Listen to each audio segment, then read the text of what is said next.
रंगों की सौगंध, खोया हुआ रंग। गांव रंगपुर में इस बार होली फीकी थी। चारों ओर मायूसी छाई हुई थी क्योंकि पिछले साल होली के दिन एक अनहोनी हो गई थी। गांव के सबसे हंसमुख और रंगों के दीवाने काका रंगीला अचानक गायब हो गए थे। किसी को नहीं पता था कि वे कहां गए। उनके बिना होली की रंगत ही गायब हो गई थी। रंगीला काका की एक खासियत थी, वे हर साल अपने हाथों से प्राकृतिक रंग बनाते और पूरे गांव को अपने अनोखे अंदाज में रंग लगाते।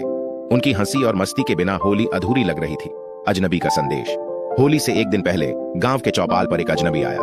उसके पास एक चिट्ठी थी जिस पर लिखा था, अगर इस बार भी होली बेरंग रही तो गांव की खुशियां हमेशा के लिए चली जाएंगी। अगर चाहते हो कि रंग लौटे तो उस पेड़ के नीचे जाना जहां कभी सबसे पहली होली खेली गई थी। गांव के लोग चौंक गए। वह पीपल का पेड़ बहुत पुराना था जहां कभी काका रंगीला ने पहली बार प्राकृतिक रंग बनाए थे। सब भागते हुए वहां पहुंचे। वहां एक मिट्टी का घड़ा रखा था जिस पर लिखा था, सच्चे रंग वही हैं जो दिलों को जोड़े। अगर तुम मुझसे प्यार करते हो तो रंगों की सौगंध लो और एक दूसरे की खुशियों का ख्याल रखो। घड़ा खोलते ही उसमें से रंगों का एक सुंदर बादल उठा और पूरे गांव में फैल गया। लोग आश्चर्य में थे कि यह कैसे हुआ। रंगीला काका की वापसी। जैसे ही रंग गांव में फैले, हंसी मजाक की आवाजें लौट आईं। अचानक दूर से एक परिचित आवाज आई, अरे बिना मेरे होली कैसे खेल ली रे। सबकी नजरें घूमे तो देखा रंगीला काका एक ऊंट गाड़ी पर बैठे हंस रहे थे। उनकी दाढ़ी थोड़ी लंबी हो गई थी लेकिन आंखों में वही चमक थी। सब दौड़कर उनसे लिपट गए। काका, आप कहां थे?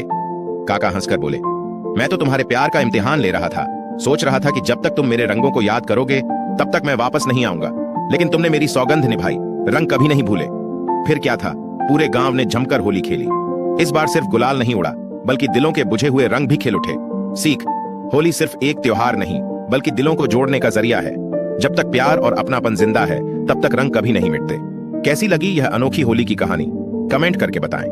अगर आपको यह कहानी पसंद आई हो तो वीडियो को लाइक करें और चैनल कहानी वाला को सब्सक्राइब करें। इस कहानी को अपने परिवार और दोस्तों के साथ साझा करें और बेल आइकन दबाकर ऑल पर क्लिक करें ताकि हर नई कहानी की सूचना सबसे पहले आपको मिले।